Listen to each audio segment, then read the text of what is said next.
brother. So that's really good. That what you're doing. Can we ask what you're cooking today? I am cooking a variation of my mum's world famous Leeds internationally known Saturday soup with a little bit of a variation and everything else like that. I've taken out some of the ingredients that I would say aren't really good for us, but we relished it because of our environment. Yeah. You know, like the sweet potato and the dasheen and other things that aren't really good for us, especially for our delicate stomachs. Yeah. Yeah. So one of the things I'm going to do is I'm just going to cut the onions. I mean the garlic. I'm going to cut the onions up as well at the same time. So what we have is, and then I'm going to put them in. Then I'm going to fry them. So Okay.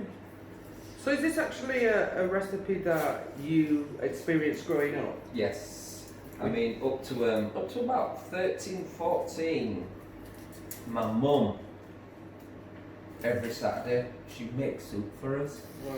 You know, so it was a standard thing growing up. Yeah. Yeah, you know, Saturday. And then some days my dad would send us to a sister by the name of not Miss Paris. There was another lady just up the road, Mrs. Pike. Right. Used to send her up to Mrs. Pike, and I think it was about £2.50. He would give me £2.50. Yeah. And he'd just go, and I would bring back some black pudding. Okay. Yeah. You know. Yeah. And Yeah. it's one of those things that was part of our staple diet, but that was a Saturday thing. You know, Yeah. that was a treat. And so was it the black pudding that used to come in like Yeah. almost like pudding. sausage shape? Yes. Right. Black. With Black with the blue. We're not going to tell you what We're not was gonna- in it. yeah. We're not going to spoil the audience's appetites. But anybody Yeah. that knows black pudding knows what's in Anybody it. that knows black pudding. Yeah. If Yeah. you're from the island, then you Yeah. know. Yes. You know about black pudding. Yes. So, yeah. I don't really cut my onions fine. I like to taste them. I like big chunky onions. Right. Yeah. I know people say that when they cut the onions, their eyes always seem to water, but I've never had a problem. I don't know what it is. You've never? No. That's strange, isn't it? It is, it must be something. You must have some like sort of that. coating or protection on your eyes. I must have something. I mean, maybe the spectacles might be doing it. Yeah, could be acting as a bit of a shield. Yeah, but I love me a soup, and as I said, it was something my mum used to do. It was an everyday Saturday thing. And then when me and one of my brothers started working, we said to her, "Tell you what, Mum, stop making the soup, and we'll give you extra board." And she'd go into Leeds shopping, Yeah. and she'd go and buy steak.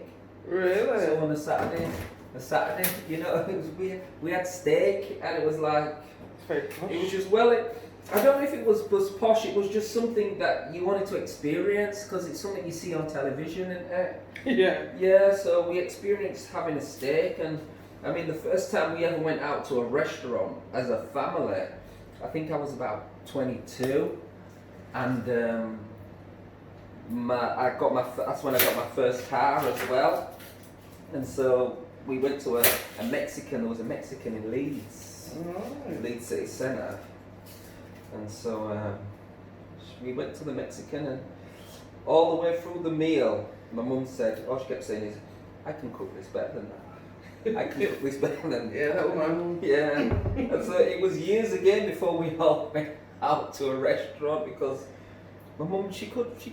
You Yeah. you tell her what it is, and she could cook it. Mm-hmm. You know, she's old school in regards of, it's like one of my godmother was the one who made me understand.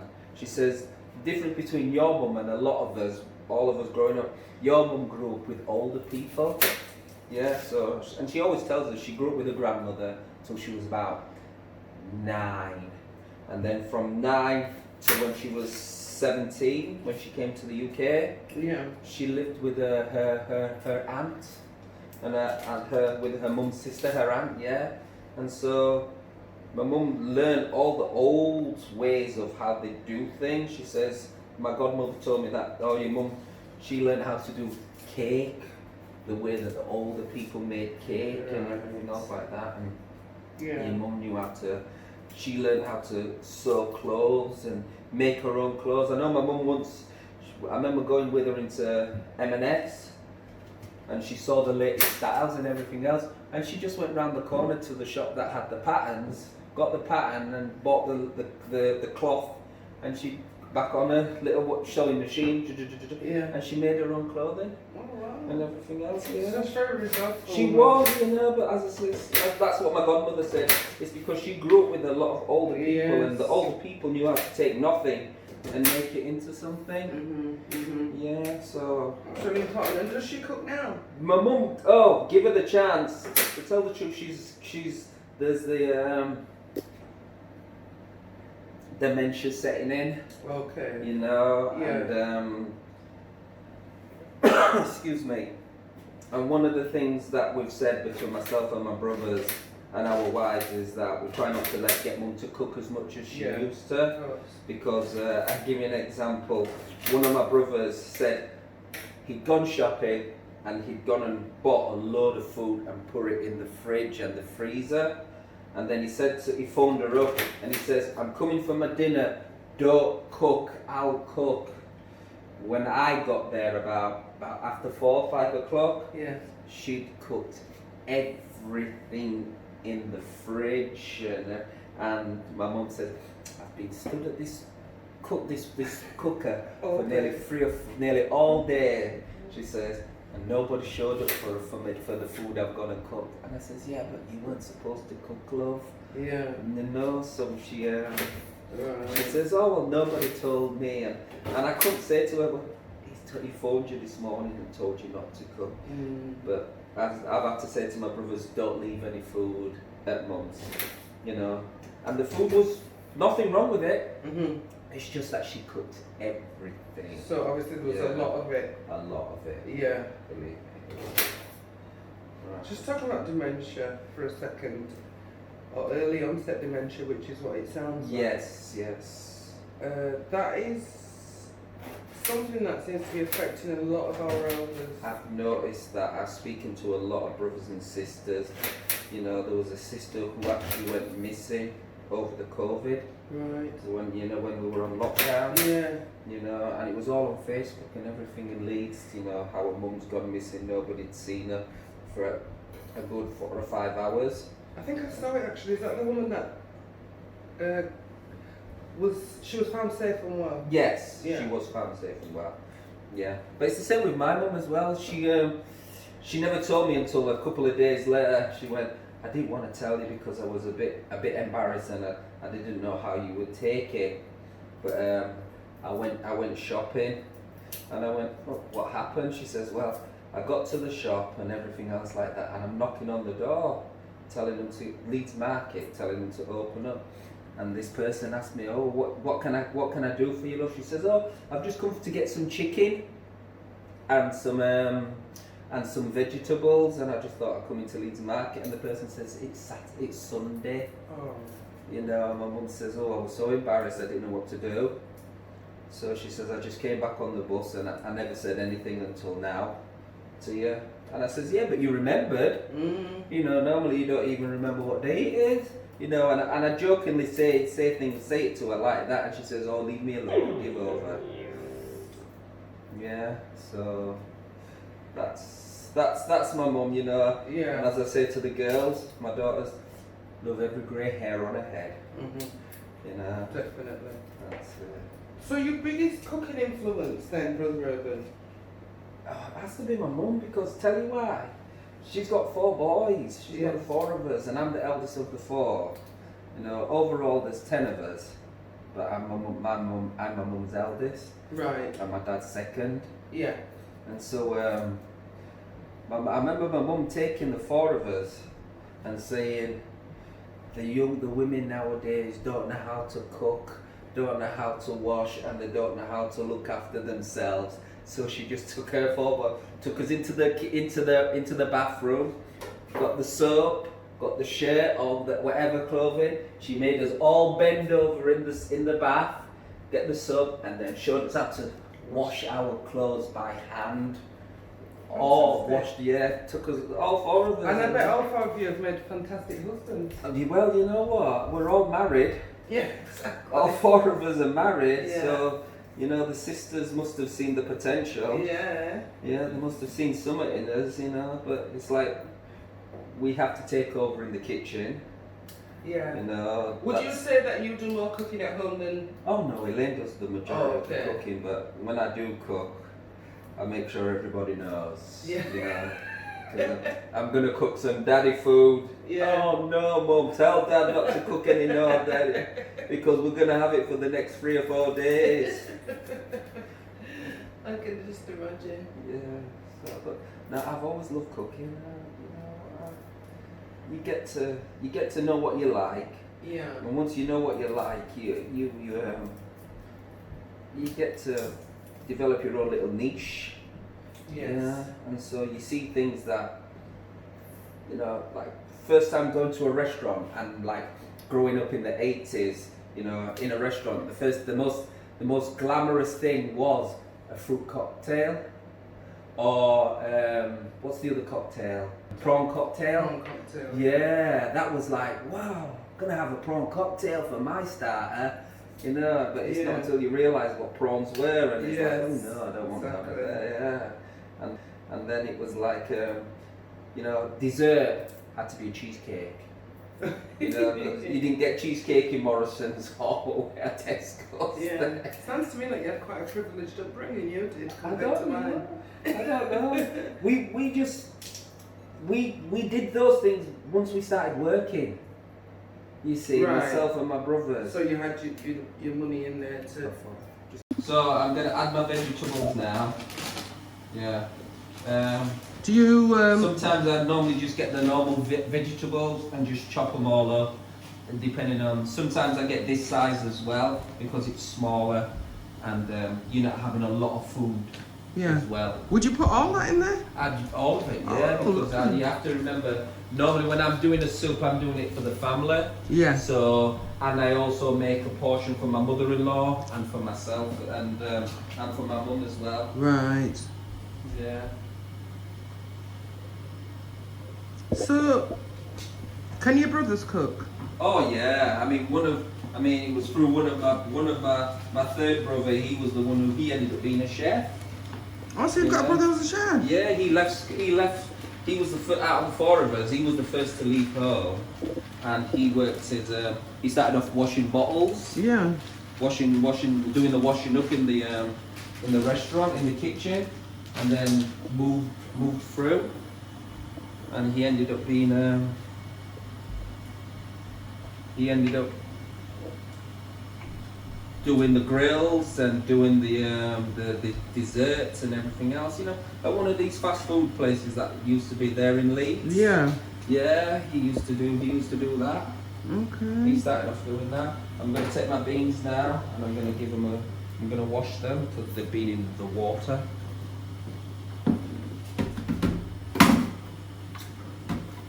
So you're washing them to take away all the starch, all the starch and all the water that's already in there. As I says, I wouldn't normally use these beans, but it's because of the time scale that we're on. Yeah. These would have been soaked overnight. Okay. Yeah. Because you get such a nicer flavour, don't you? Oh yeah. Oh yeah. Things about these beans, they're very pungent as well. Yeah. So. But there's I don't know, have you ever heard of a bean pie? Bean pie? Bean pie. I can't say I've had that one. God willing, whenever I'm down in London, Yeah. and I know whenever I get the chance to go down, I'll have to remember to bring you a bean pie. Oh, because yes. You haven't lived until you've had the world famous bean pie. You know, there's a chip shop near me and they do a bean fritter. I've bean not fritter. tried it yet, but Okay. I'm thinking a pea fritter. Sorry, not a bean. Wow. Pea fritter. But enough about them. This is all about the Caribbean. Yeah. And I'm not sure we've ever had anything like that on any of the Caribbean islands we visit. That's all nice and sufficiently washed. Yes. Put these in here as well. Boil down.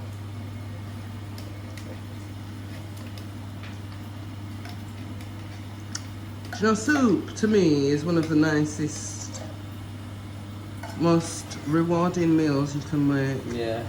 And normally, I mean, the first time I ever gave you all some of my soup was Kwanzaa, wasn't it? Yes, a it few was. years ago. Yeah. So you've all experienced Robert Urban's homemade bean soup. And it's beautiful. Yeah.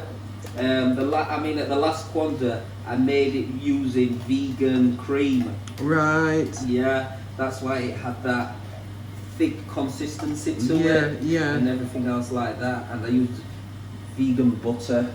Oh. So you get that creamy, Yes. you know, 'cause you know, like when you use cream in food anywhere, Yeah. you get that nice consistency and it's nice and thick and you know it's got a proper body and everything to it. You know, that was the reason for using the vegan butter as Yeah. well. I think what I'm trying to get at is this soup that you're making. This is the same soup your mum would have made, you said? This is what my mum would have had everything that you've seen now that I'm doing Yeah. is from what my mum showed us how to make. Right. But she would have put in sweet potato, she would have put in yam, Yes. dasheen, would have put in different other vegetables from the Caribbean. Yeah, but as I said, you know, a lot of those foods contain starch. They're starch heavy. Yeah. Our digestive systems just can't process it properly. You know, We're not doing that hard work, we're are not we? even in the hard even with or without the hard work. There's still as much as we talk about the hard work, our people still suffer from sugar in the Caribbean.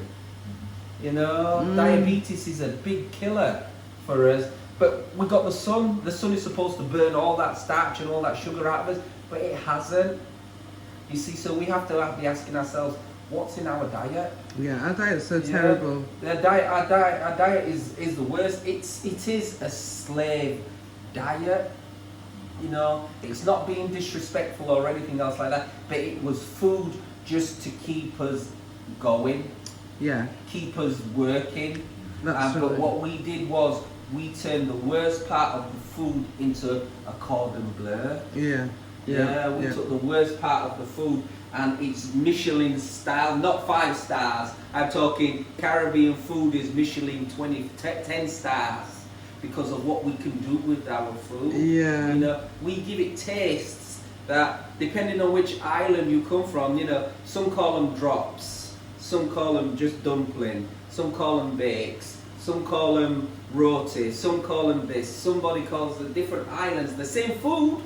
Just but we cooked have in different yeah, ways. just cooked a different way and we Yeah. give it a name, but it's all the same thing. And depending on, especially if we go to our patty shops, and we go and we find out, oh, so where are you from?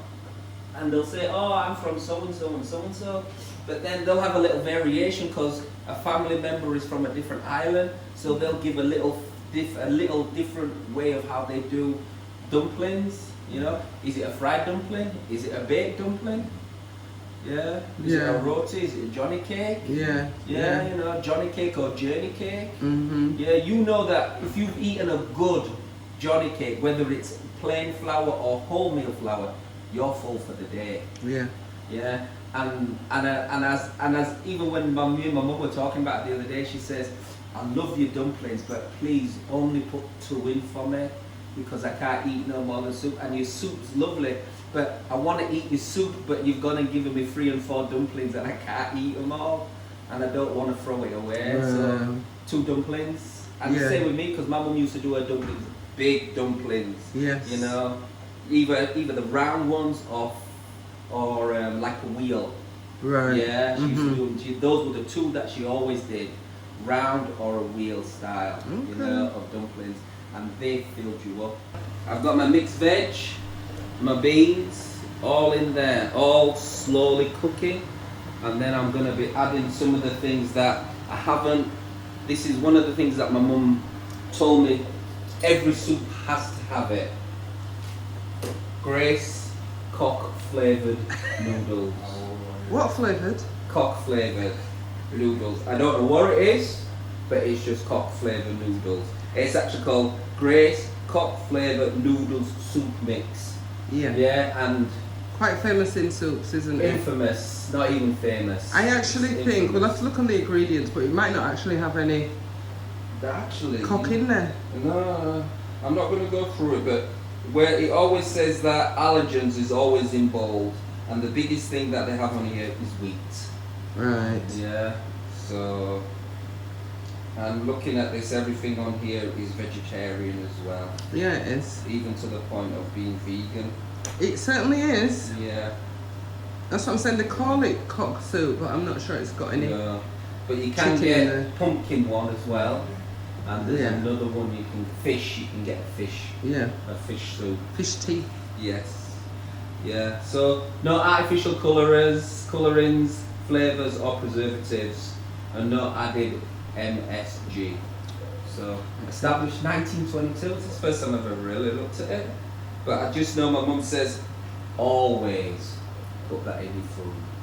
Always. That's where the extra flavour comes from, doesn't it? That's your flavour. There's Yeah. two flavours that my mum told me of. There's that one, and then there's this one, the bouillon. Yeah, she says So this, that's very this is chefy. this is magic stuff. That's very chefy. Yes, it is. She says that because of the way we've got food nowadays that takes so sweet potato isn't sweet potato. My mum was telling her, she says that she was boiling some sweet potato, and she says after nearly half an hour of the sweet potato boiling, it was still hard. So she knows that's not organic sweet potato. Right. Yeah, and you find that with potatoes in general, if potatoes don't boil in 10-15 minutes, they're not organic. Yeah, Right. yeah, you know. And Okay. yeah, so yeah, because you hear it, and especially when you go around the elders and it says, well, I cooked something the other day and it took nearly 45 minutes for the food for the potatoes to boil and for this to do and everything else like that. So this is the magic ingredients. Okay. Right.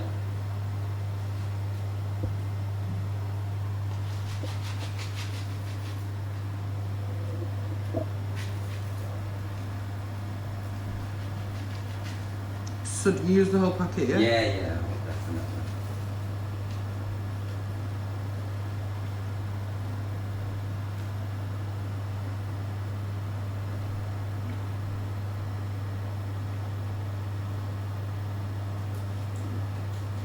With that, let that cook in itself. After about 10 minutes, you'll be able to see the little bits of pasta come up and everything in there. Yeah. Yeah. So if you had to put a price or a cost associated with how much it would cost to cook that pot of soup there. I haven't got the foggies because you're talking about if there's most costings nowadays is all about is based on a time scale, isn't it? Mm. So if you timed yourself from start to finish, and then you work out, you've got different sizes of containers. So if Yeah. you start with like what most people have with like bottles of water, you've got your 330 milliliters, then you've got your half a litre, 500 ml, then you go to your 750, then you go to a litre. Yeah, so those would be gauges, Right. and then you'd work out your price of your food as well. Yeah. Yeah, it's just knowing how to gauge everything. Yeah. Right, that's done. So when you talk about your mum putting dasheen and sweet potato and yam and everything into her soup, what do you substitute that with now then? Just vegetables. literally just cut it. Just veg. Just cut it. You Yeah. just cut it out. Yeah, no dumplings or anything? Oh yeah, dumplings, because I've got my wholemeal flour. Right. I was gonna do plain, but I thought no, let me go the full Monty, Yeah. and you know, and do what Mum would do as well. Yeah. You know, it was my mum who introduced me to wholemeal dumplings. Nobody else in the family will touch them. Really? Yeah. It's so much better for Yeah. you. Yeah. You know, even my wife won't. She says I'll try them, but I don't really like whole, because for wholemeal, it's more harder, it's more Yeah. denser. But that's the goodness as well with it as well. So I'm going to use some of my mum's magic here, the bouillon. Now I don't know if you've noticed, but I don't use any measures. No, well again, that's quite common in our cooking, isn't it? Yeah. A little bit of this and a little bit of that.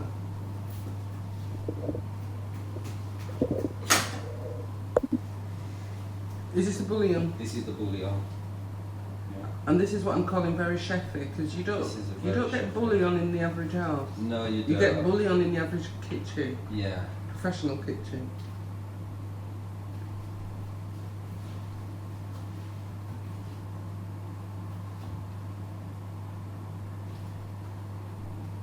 I remember years gone by, my sister would disappear into the kitchen and come out with something like this, you know, just from what we thought there was nothing in the house to eat.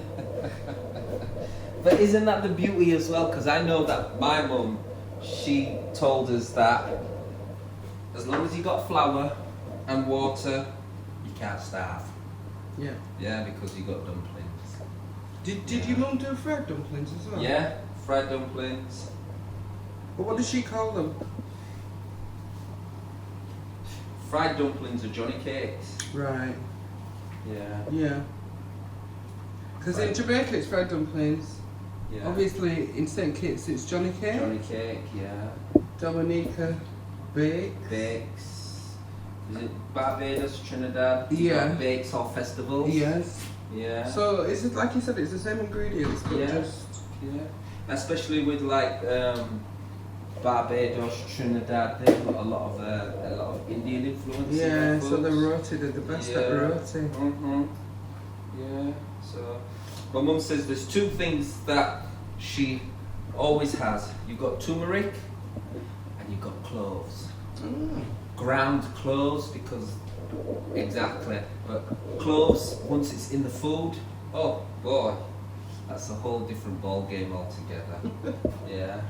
So, and the turmeric, not only does it give it that flavour, but it gives you the soup colour that you used to. Mm. Yeah, because you look at soup, especially, you know, like some soups don't look like soup. It looks like just warm hot water Yeah. or boiled hot water with vegetables inside of it, you know. But turmeric, and as it says, you just feel the love, I mean, you know how much to put and in. you know how much to put in. Not to mention all the healing properties of turmeric and That's how right. good it is for you. Yes, yes, yes. Yeah, you know, and the rest of the world is only just catching up Yeah. with the fact that, you know, this is a magic ingredient, is turmeric. Yeah. Right, now this is the first time I'm turning down the heat. Okay, so you've had it, I noticed you've had it on quite high heat all Yeah. the time. So now's the simmering time. Yeah, because within this process now, if you can you smell it? Mm. Yeah, you know. Can't you wait know. to taste it. This is where I believe the Kentucky thing came from. You know, the finger licking gun. Okay. Is when you're cooking soup.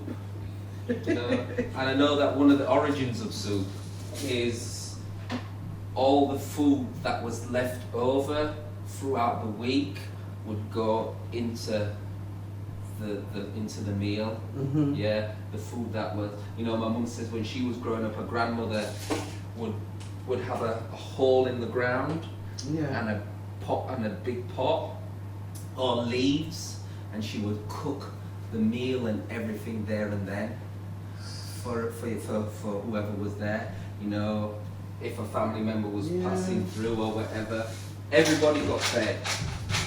Nobody went home with the belly not full. One of the reasons why we want you to do this community cooking series is because we want, especially young people, to learn about proper cooking. And I know a lot of young people can cook, Yeah. but we've got a lot of young people that are hooked on convenient and fast food. Yes, but that's the culture as well. Yeah. Yeah, that's the culture. That culture is, can I have a burger? You go in and it's done.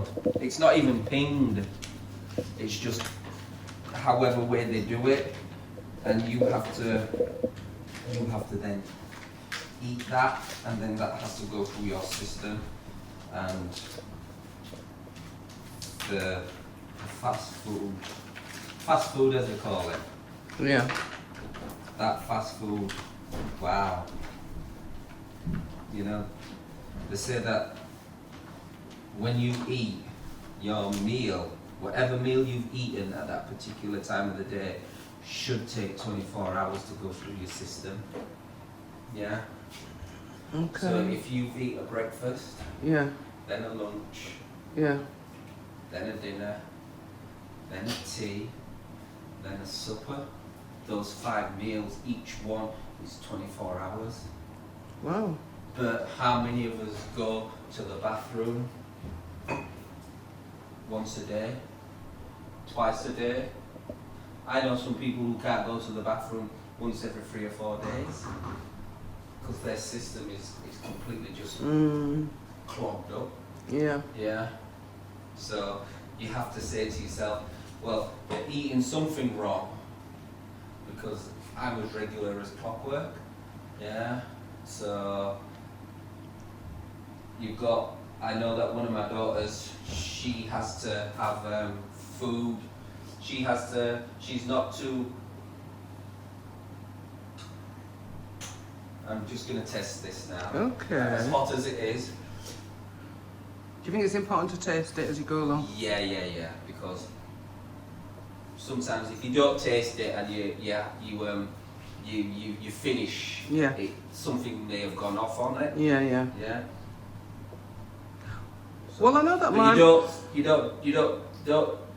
you don't lick the spoon. You put it in your hand. You put it in your hand and Taste. That's not what I see the chefs doing on TV, Brother Urban. and you don't drink it straight away neither. You take it in your mouth and you swoosh it around your tongue like you see with wine tasters. Yeah. So you get a full mouthful and taste of it, and you say to you, believe me, that's ready. So still got a few more things to do to it. Now, if you look at your soup and you don't feel that it's thick enough, one of the secrets my mum told me is that soup is perfect. Let me show you with the spoon. Yeah, as water as it looks, it's not. It's got some body. There's somebody in there, yeah. Just keep doing that. But what she said was that you just get a little bit of flour, add some water to it, and make a paste. Yeah. To pick it up. To make it up, make a paste out of the flour and water. Then you add it to the boiling hot soup, Yeah. and you just keep stirring it, and it'll slowly get thicker and thicker and thicker. Okay. And that's how you can, depending on how you want your soup. Yeah. If you like thick soup, that's what you would do. Yeah, to make your soup. You're making me very hungry, Brother Urban. Well, hopefully there'll be enough to go around.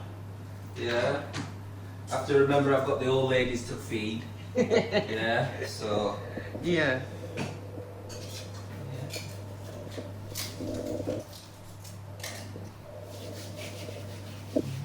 Excellent.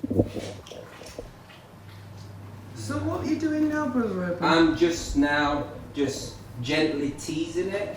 because I don't want it now to start to burn. Right. So I'm gonna make the dumplings. I'm gonna add it to the finished soup, Yeah. and then within the next 15-20 minutes, it's done. Wow. Done. This Yeah. is real good Caribbean food, Mhm. which is a fantastic segue into the next question that I'm going to ask you. When I mentioned the Windrush, what does that conjure up? You know what? You know what the Windrush really conjures up for me? Yeah. I remember calling at my mum's. She was sat in the house in complete darkness. And I thought there was something wrong, you know what I mean? So I run in and I said, Mum, what's wrong, what's wrong? And she went, no, don't turn the light on, don't turn the light on. And I says, why, what's wrong? So she sat there next to her, she says, you know what? I've just been sat here doing some numbers and I've realised I've been in this country 50 years. And I went, seriously? She says, I've been in this country 50 years. I've got 4 children and at the time, 5 or 6 grandchildren. But I've been here 50 years. But she only came for 5. She wanted to be a police officer. She Really? wanted to be a policewoman. And they wouldn't let her, And right? they wouldn't let her. Yeah, Mhm. we're not taking coloured people. That's coloured women Oh my to be gosh. policewomen. Yeah. And so she said, like anything else, she told me an interesting story because when my mum came to the UK, she came via Southampton. Yeah, and she got on now this is cornmeal. Yeah, you're adding that to the dumpling mix. I'm adding this to the dumpling mix. Cornmeal is one of those things that it's corn on the cob, grounded and made into you can either have fine and this is coarse. If you like your dumplings done a certain kind of way, my mum says this is the best way to do your dumplings. Yeah. You know, where you have the dumplings, it will fill you. This, it will stuff you. Yeah. Yeah. So that's the cornmeal. Yeah. So she said she came to England in '62. The winter of '62, she came to the UK.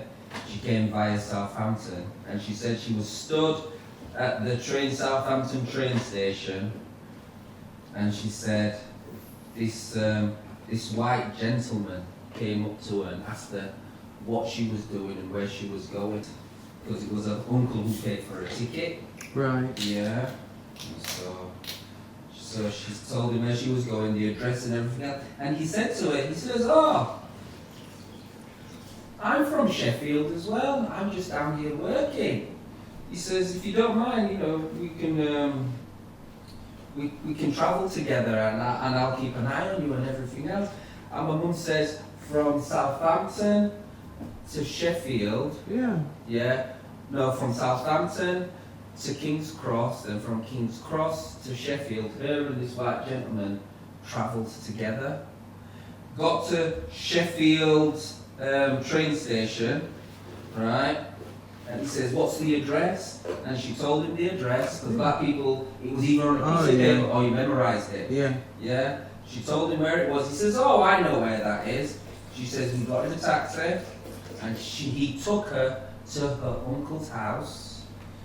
When her uncle opened the door and saw my mum with this white gentleman, he wanted to know what was going on, and she told him and everything else.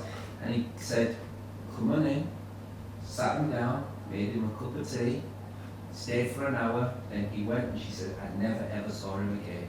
Wow. Yeah, and I said, "Well, that's classic Guardian Angel." And not only that, but just what an introduction to the country. Exactly. Because, you know, that wasn't the case for most of our parents, was it? No, it wasn't, you know. My mum never spoke about the experience that we hear a lot of brothers and sisters talk about. No dogs, no colours, no Irish. Yeah. She said she never ever had any of that experience. You know, she met some of her best friends here in the UK. Yeah. She went to school with one or two of the sisters. that became best friends. You know, at school they were just school friends. Yeah, But yeah. once you got here, they became your best friends as well because you realise you all had something in common. Yeah. You know, and that was your experience of coming to the UK and everything else. Yeah. So how's the soup looking? The soup looks fantastic. You know what? You could just eat the soup just without even having the dumpling in it. Yeah. But I want to put the dumplings in. Yeah, so I just moved it off of there. Right, so what I'm going to do now is I'm going to prepare the dumplings. Oh, this sounds like a job. Yeah, so it's a hands-on job. Right. Yeah. Yeah, my mum told me that when she came to Sheffield, when she lived in Sheffield, she says it was cool. Right. She said she lived in the attic of her uncle's house. She says it was the coldest place she has ever stayed in. But she said her uncle looked after her and everything else. She said she had 2 cousins, 3 girls, I think, if memory serves me right. All lived in Sheffield. And you know the funny thing is, my mum remembered the address Does of the house. that she went to? Yeah, and I googled it. You know, Google Earth. Yeah, yeah. The place. And she went, that's the house, there, and everything else. So She it was remembers it. very, very emotional as well at the time. She says that was the house I came to when I came to England and everything else. So did she meet your dad here, or did they know each other? That's a whole different. Well, no, she I can't. don't think we've got the kind of time for me Right. to tell you about my mum and my dad's. Put it to you this way: my mum lived at the end of the alley, Yeah. and my dad lived halfway up the alley. Oh, okay. Right? And every single girl in that area were told, keep away from urban. Really? Yeah, because I'm Yeah. a junior. Yeah. Yeah, keep away from urban because it's disgusting and out of order. Really? Oh yeah. Why was he a bit? Did he like the ladies or He something? loved the ladies. Right. My grandfather as well, and that's another story as well. So how comes you broke the chain? What did you do? My mum, Right.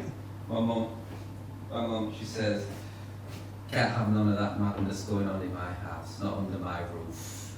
You know? Yeah. So that chain was broken. Yeah. Yeah. Yeah. So So what are you doing with this flour So mixture right, now? this is the flour, water, and the cornmeal, and Yeah. I'm doing my mum's style of dumplings. Okay. My mum would make them nearly twice as big as that, and so we would all have 2 each. Yeah, that's Yeah. filling. That's Oh, filling. you what? That's like having 4 slices of bread, Yeah. you know. So you just drop it into the So you soup. just drop it into the soup and you just cook. Yeah. Yeah, so my mum was coming to England. She says that was a brilliant experience.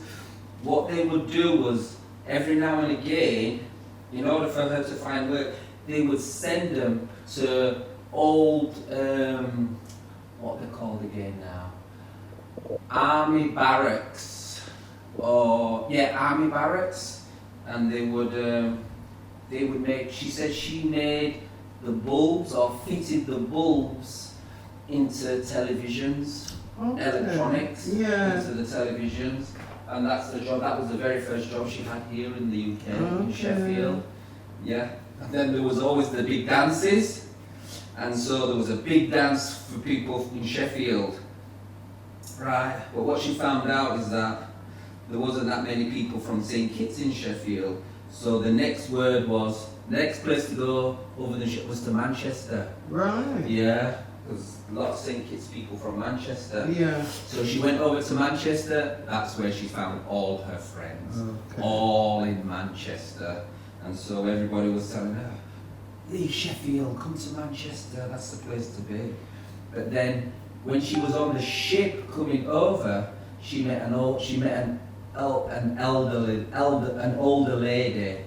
I mean, by the time we knew her, she was in her 70s, 80s when we were growing up as children. Became one of my brother's godmothers. Her name was Anne Davis. Yeah. Yeah. My mum says Anne looked out for my mum on the ship. Yeah. And so So she says if she ever remembers her, if she ever remembered, she'll come and look for her. Well, Anne went straight to Leeds, like a lot of Kititians. Leeds was the place, the central place. Yeah, the central place for Leeds, for people to come to Leeds was 148 Chapeltown Road. Really? Yeah, and that's why you get the 148 club as well on Chapeltown Road. You see that little movement there you're doing with your hands? Your mum taught you that, didn't Yeah, she did. Yeah. you just watch and you learn from the master.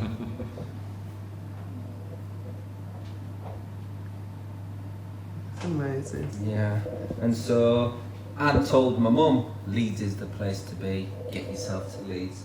She said she went to a club in Leeds, the Astoria, Yeah. yeah, and that's where she saw my dad. Really? Yeah, and as she said, everybody said, keep away from Jimmy James. But she didn't listen. But she didn't listen. Didn't listen. Next thing she knew, it was me. Right. She turned around, there was my brother Derek. Yeah, there's 12, 13 months between us. Then my next brother Carlton, there's 3 years between me and Carlton. And then my final brother Calvin, there's 6 years between me and Calvin. Yeah. So she literally... Yeah. And she had a hard time with him as well, Yeah. with my dad. Yeah. Because my dad liked the ladies. He liked the company of the ladies. Yeah. It wasn't until I met my grandfather properly, because by that time, my mum having 4 of us, so at 10 years old, she'd be already been in the country nearly 15 years. How old?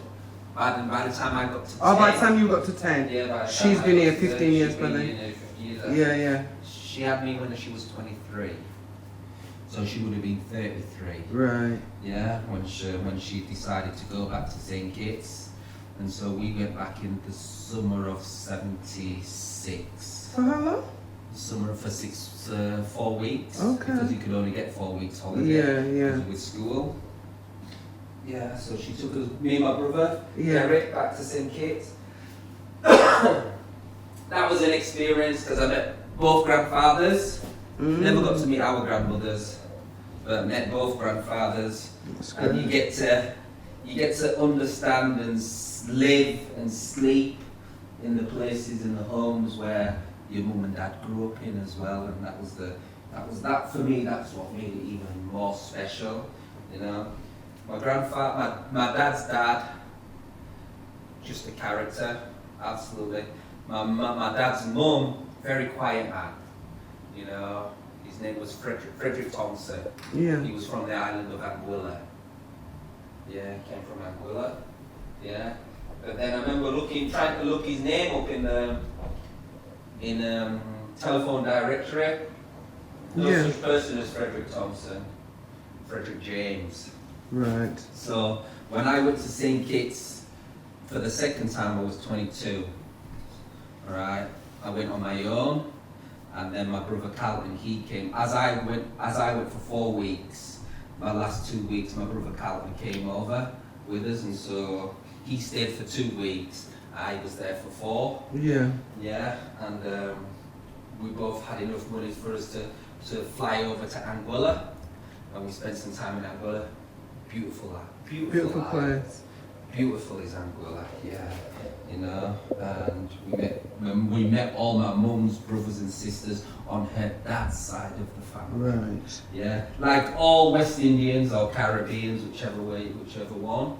You know, we've got a story to tell. Family dynamics, the domestic lives of our grandparents and parents. You know, where our grandparents, put it this way, they've got a little bit of history. Yeah. And if you're not afraid to ask, somebody will tell you. Or that history will go to the grave, but I don't believe that history ever goes to the grave. Because the way I understand that is the last time I was in St. Kitts on holiday was 2000, when my brother Derek got married. He got married in Antigua. So we spent a week in Antigua, then a week in St. Kitts, yeah? Right. And so while we're in St. Kitts, I made the time of going to meet as many family from both sides of the family. But at the same time, I only found out when I got home that same evening that a man by the name of John Gordon had been looking for my mum. Now, growing up in school, my mum was Rosalind Thompson. Yeah? When she came to the UK, her passport said Rosalind Thompson. So when she was registered here in the UK, she was registered as Rosalind Wyatt. For some reason, don't know what it is, but you had to be registered by the maiden name of your grandmother. Don't know why. Don't know why. Mum said that's what they told her she had to do, and that's what she did. Yeah. I've not heard that one before. No, I don't know anybody else who said that, but she said for her, that's what they told her to do. So she was Rosalind on her passport from the moment she came to this country up until now. She's known as Rosalind Wyatt. Yeah. So as I said, this gentleman was in St. Kitts at the same time as us. No, we missed him by a couple of days. But what he'd done was he went to the Red Cross and he put out missing persons for Rosalind Thompson. Now, if it wasn't for one of my mum's cousins who knew her as Rosalind Thompson, we wouldn't have known. So her cousin said, when it came to look for my mum, because she knew she was coming to St. Kitts, and she says, a man by the name of John Gordon has been looking for you through the Red Cross. Here's his number. We couldn't phone him in St. Kitts, so we had to wait till we got back to England. Phoned up John Gordon. My mum says the name sounds familiar, but I just can't place it. Right. Yeah? John Gordon is her half brother on her mother's side. Now, my mum, when I told you my mum grew up with the elders, with the old people, my grandmother left my mum with her mother. Oh, with her own With mother. her mother, yeah. Yeah. And she went off and went to live in Curacao, which is a Dutch-speaking island. Yes. Yeah. So I've got Dutch and Venezuelan Yeah. in my family. And It sounds very, very, very close to the Dominican style. Because there's Venezuela mixed in with That's that. right, And yeah. the Dutch-speaking island That's right, yeah. as well. Uh-huh. Whether it's Curacao or what's that one? Aruba. Aruba, yeah. Aruba, all those Belize as well. Yes. Yeah. So that was it, you know. Phoned him up saying, "It's me. I'm your brother John. Your mother's name is Doris. She passed away last year, 1999. All those years we didn't know if my mum's mum was still alive, and so he said he came to look for, because he says growing up, they were always told they had a sister, an older sister, and but she lived in St. Kitts. He didn't know she'd gone to England. So when he had the chance of going to the Caribbean, he went to St. Kitts and looked for my mum, and that's how he left the information for her at the Red Cross. Yeah.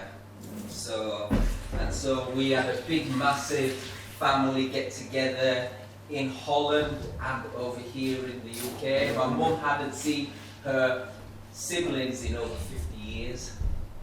Yeah, she said when she met John, there was only two of them. There was John and Billy. Right. When we met up with them, there was another 8 children.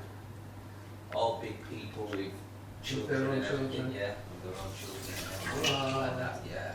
And so when I got married, because I was next to get married after that, they all came over. Yeah, all of them, I'm telling you.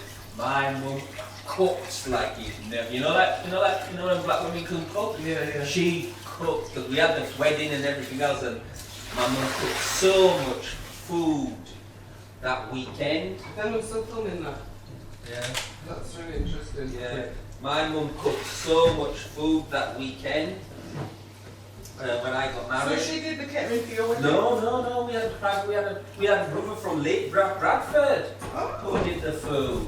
Can I know who it is? I can't remember his name. We got his details through, you know, Avro. Yeah. For Avro. It was through Avro. Okay. And the brother did cater for over 300-400 people. Yeah, at my wedding and everything else like that. Yeah. So. Yeah, and so we had all of that. We had the Dutch side of the family. We had the Kititian side of the family, the Anguillian side of the family, and everything else like that. Even to this day, Elaine said, I saw a lady the other day and she went, was it you? Yeah. Was it you I saw at your wedding? Did you get married? Are you Urban's wife? And she went, yeah. She says, Elaine says, I've never seen them before, but they all seem to have been at my wedding. Yeah. She says one time she remembers being with me. And you just went up to me and went, I'm getting married. Here's the invitation. I was passing them out like they were flyers. Elaine was vexed. Can you imagine? It's not until I says, don't worry about being vexed or anything else like that, love. You know? Just enjoy the experience. Yeah. You know? And it's only when you look back at the video and you say to yourself, you know what? It was a really, really good day. It was a good day, you know. Family that hadn't seen, never heard of, was at the wedding. That's nice. You know, my mum, out of the four of us, two of her sons had got married. You know, and I can remember some of her. Elaine's mum was the best. Elaine's mum said, what did she say? She says, oh, I met Urban, and he's a very lovely boy. But next thing I know, Elaine says, we're an item. And the next thing I know, she says, we're getting engaged. And then the next thing I know, we're getting married. And she says, I just can't count the days. I don't know how long it is. Even to this day, I'm still wondering how long it's been since they got together and then they got married. And I had to say, I said, Glory, within eight to 10 months we were married. And everything else, from meeting Rakan and everything else like that. Because when you know, don't you? Experience has been pivotal in our life. You know, how the Windrush and everything else, how it has, you know, going to the Caribbean for the first time, and me and my brother sleeping in this bed that felt as if it was like 10 feet off the ground, and it was hard. And then we're both in bed, and then next minute we felt this something jump on the bed, and we screamed our head off, and found out it was the cat. You know? But my mum lived in she didn't live in the little lean-tos and everything. She lived in a 2-story house because her aunt and her husband was well off. Yeah. Considering, you know, in the Caribbean. Just reading between the lines of your story, I'm smelling money. My grandfather on my dad's side, he was a builder. He was one of the #1 contractors in St. Kitts. Okay. Eddie James. Yeah. Yeah. So he built the Parliament houses. He built the main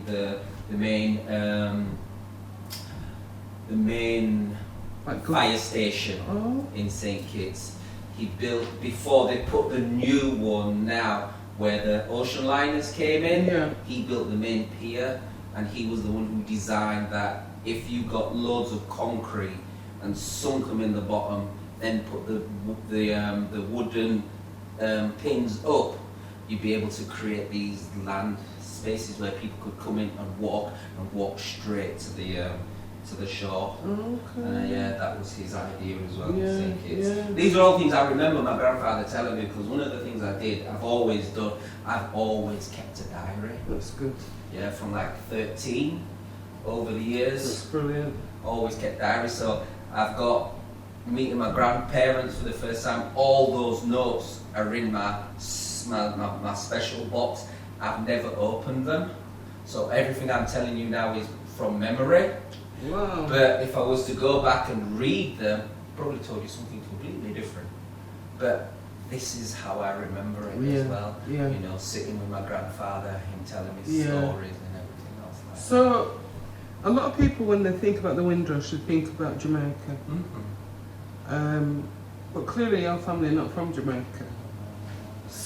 Do you find that that's the case when people think about Windrush? Oh yeah.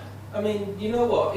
I think it's natural because Jamaica's the largest English-speaking island in the Caribbean. So naturally you will get that. But also as well at the same time, you know what? We forget the influence that Jamaica has had on the Caribbean anyway. And the world. And the world as well, you know, we forget the influence. The only thing that Jamaica hasn't got is calypso. But Jamaica's got funk, soul, blues. Mix all of that together, it's called reggae.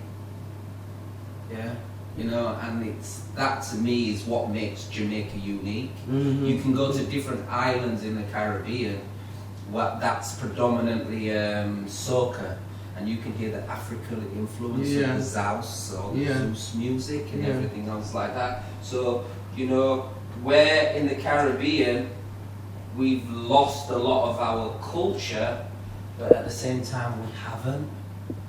You know, that's why the Rasta movement in the Caribbean has been so pivotal to the rest of the Caribbean specifically, because it started as looking back at our history.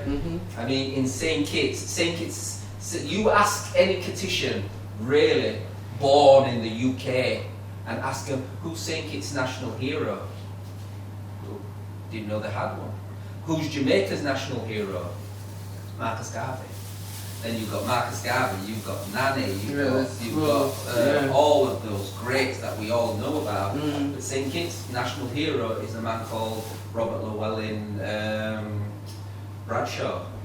Okay, what was he famous for? He was the brother, he was a politician, he was the first black prime minister in St. Kitts. But the way St. Kitts was governed, they were allowed to choose who was the prime minister and things like that.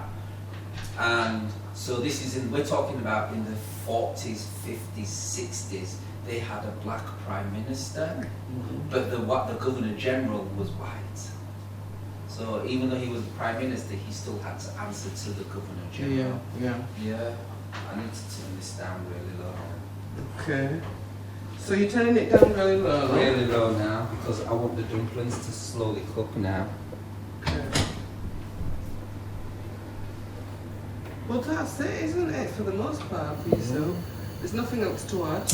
No. Nothing to add, just put the lid on top of that. I have to say it looks beautiful. And you can smell it, it's gorgeous, isn't it? Yeah. So every now and again, just give it a stir because you don't want it to burn. Yeah. Am I right in thinking you brought your own special pan into ACAP? You know what? This is the same pan that I've used to Kwanzaa as well. Yeah. You got your favourite soup pan in it? Yeah. You know, because I know how much I'm making. Yeah. Yeah. Anything else, I'd have to guess it. Yeah. Yeah. But so St. Kitts, Mr. Bradshaw. I remember at a family friend's funeral, I was asked to say a few words at his funeral, and I said to him, this particular Jack Warrington, when he passed away, he was very political, very outspoken. He was one of those brothers that had a lot to say about St. Kitts, about world politics, and I learned a lot of world politics just by sitting with this man and just hearing him talk and everything else like that. Right. But just a little short brother from country, from St. Kitts' second town, which is Sandy Point. Okay. Right? They say that St. Kitts is one of the islands that's got two capitals. Yeah, you got Sandy Point, which is the British side, and you got Bastille, which is the French side. Right. Yeah, and so but it's all English. Yeah, so and Jack, he was telling me, he told me loads of stories about Mr. Bradshaw. My grandfather told me a lot of stories. One of the stories my grandfather told me about Mr. Bradshaw is that they'd found a load of archived papers about the plantations or the estates in St. Kitts and Nevis, who owned what, who owned who.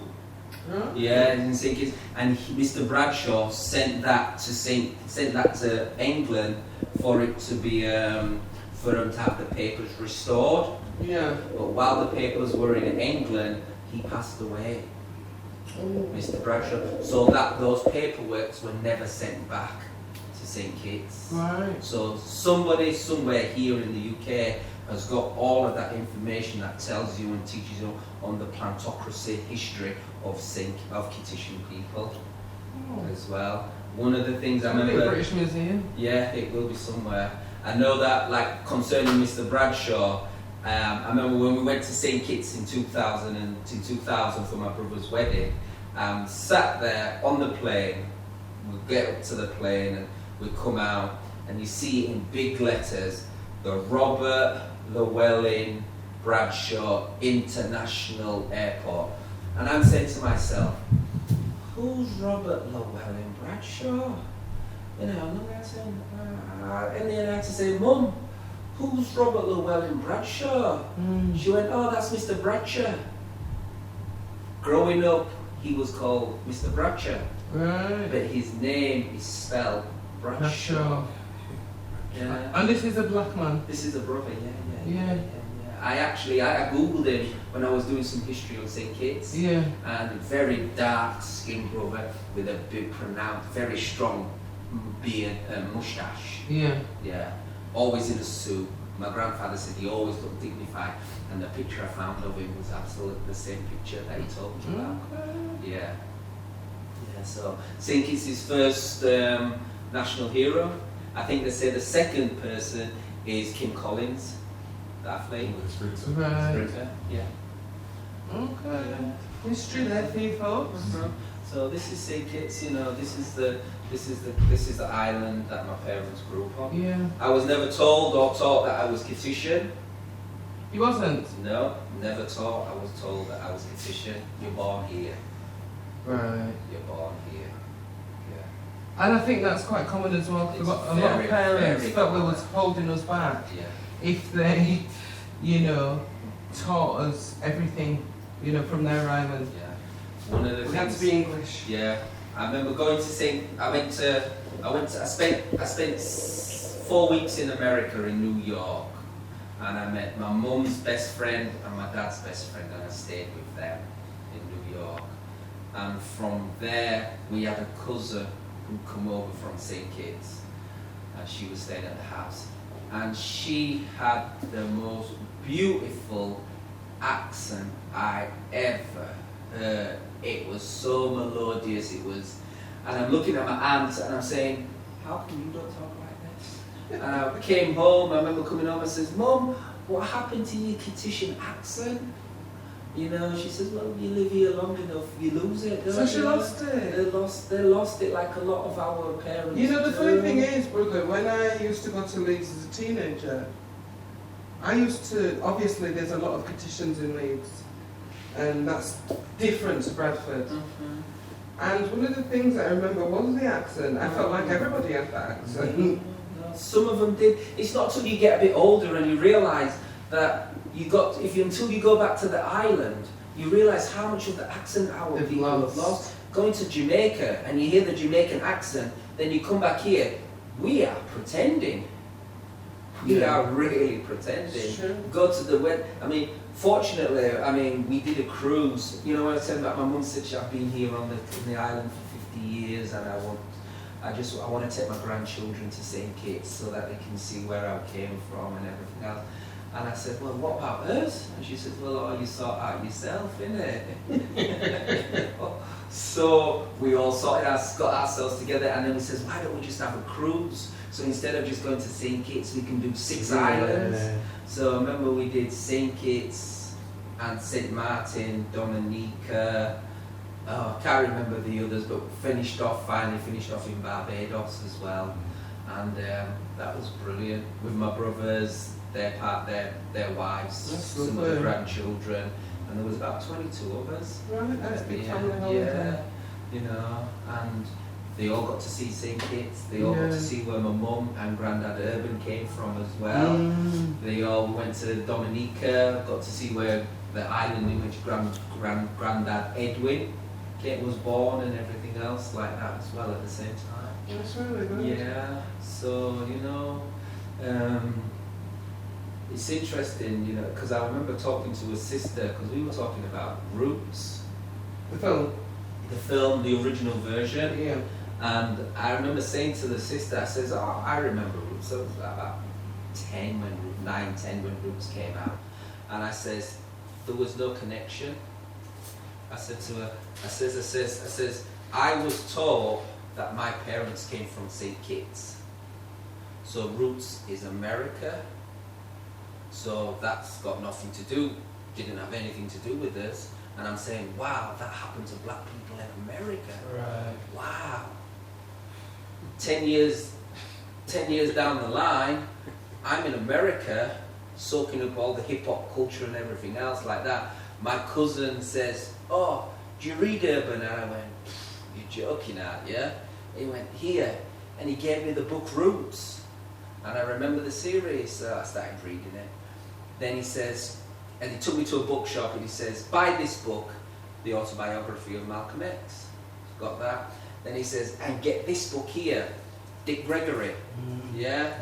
Well, I'd never heard of Dick Gregory, so I got the book, and he says, read the blurb on the back. So I remember the blurb, and the blurb went something like, I'm in this restaurant in the South, and I go in, and I said to the waitress, can I be served? Oh, it's a And beauty she said, story, she said, oh, we don't serve the N-word.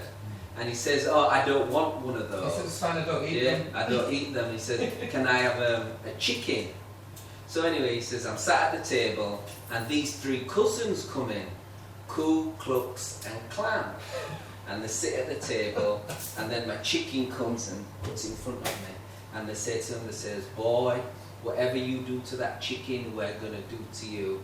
So he says, I picked up the chicken and I kissed it all over.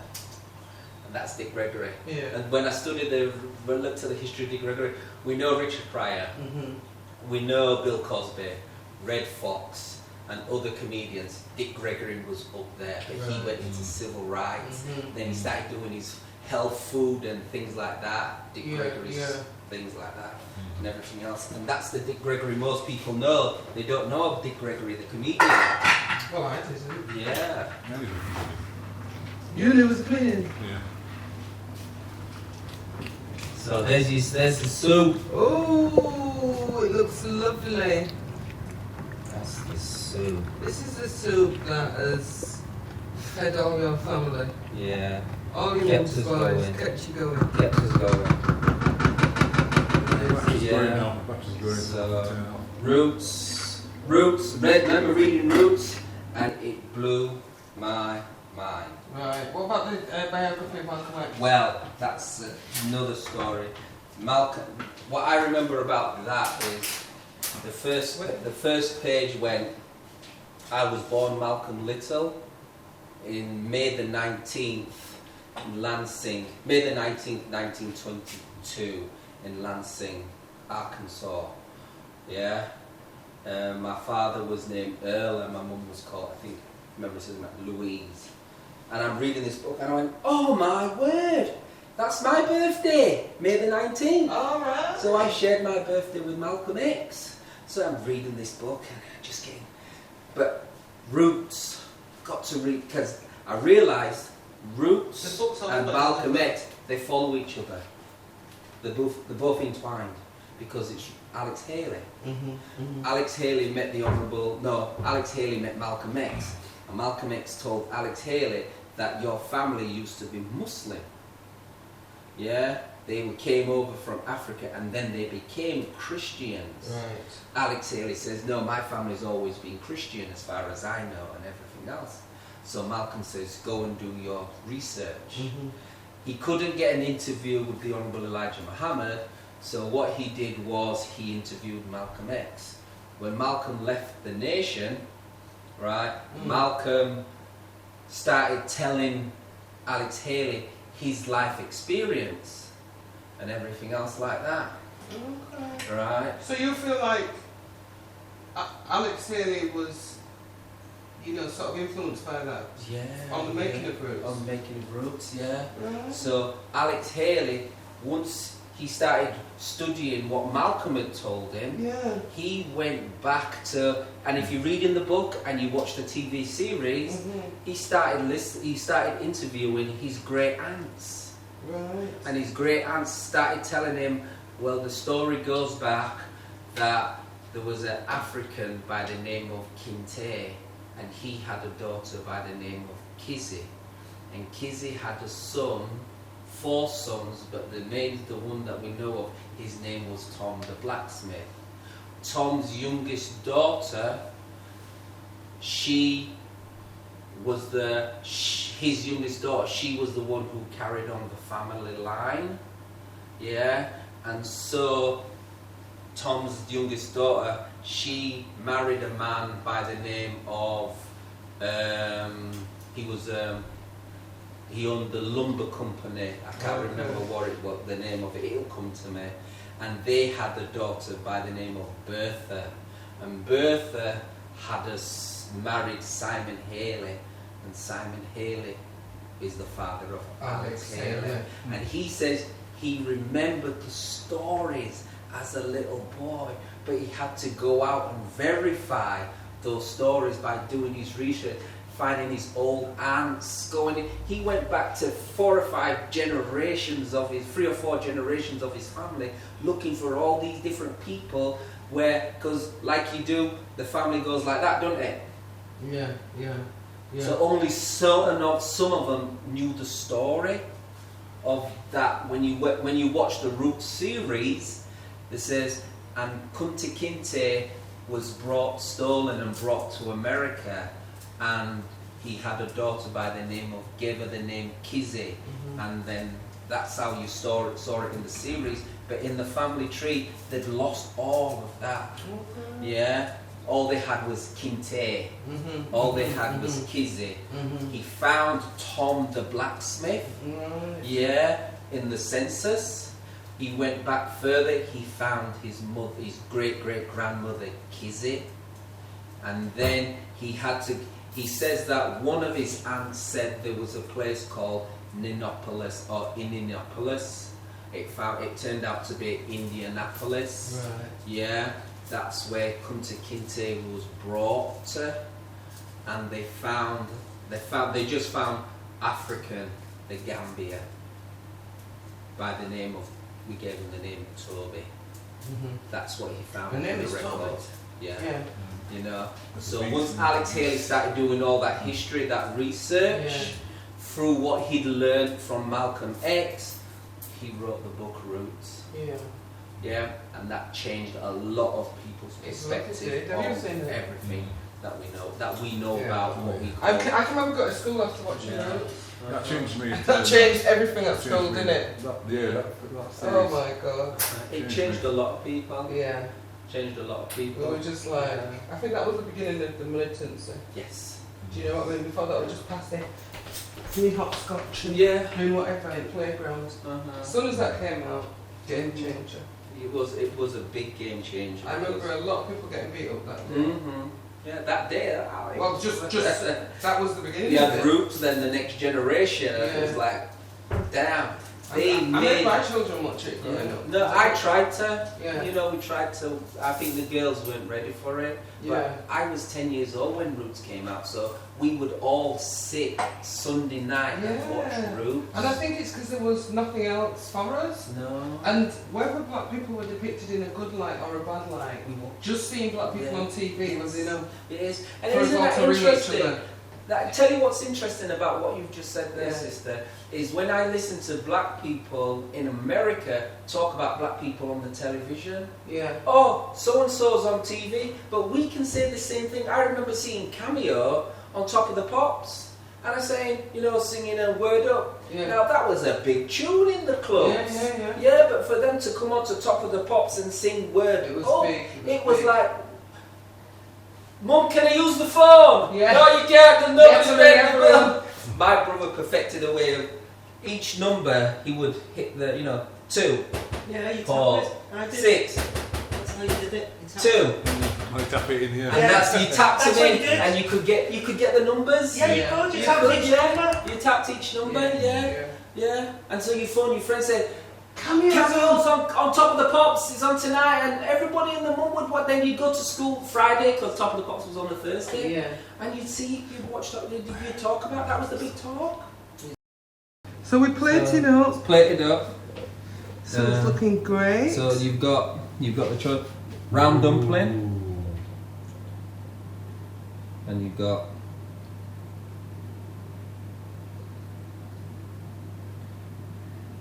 there you go. And so then you got the soup.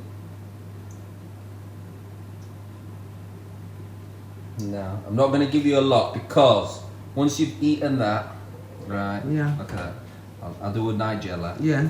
Alright. Once you've eaten that, you know it's you'll be Sufficiently you'll be full. bawling. You'll be bawling for my belly's hurting me because you're full. Yeah. Yeah. And the dumpling and beans and everything else. That's a meal that would keep Hannibal's army going. Wow. There it Full is, months. guys. Yeah. So we just thank the God Try it at home. for all that, and yeah, I mean, I couldn't give you an ingredient because You just use a bit of this and a bit of that. Everything that my mum showed me and told Yeah. me. On the website for Yeah, the you details. can't go to the website. All I can say is I can show you the items, and if you watch the video, Yeah. it's all on the video. You know which order to put it in. That's it. Hopefully. Well, let us take this opportunity to thank you, Brother Urban. No, you're welcome. We are Yeah. going to sample And this I just soup now. say, all thanks and praises due to Allah. Absolutely. Yeah. And we're going to sample it now. And we'll let you know what it's like. Mm-hmm. Thank you again. You're welcome. Thank you.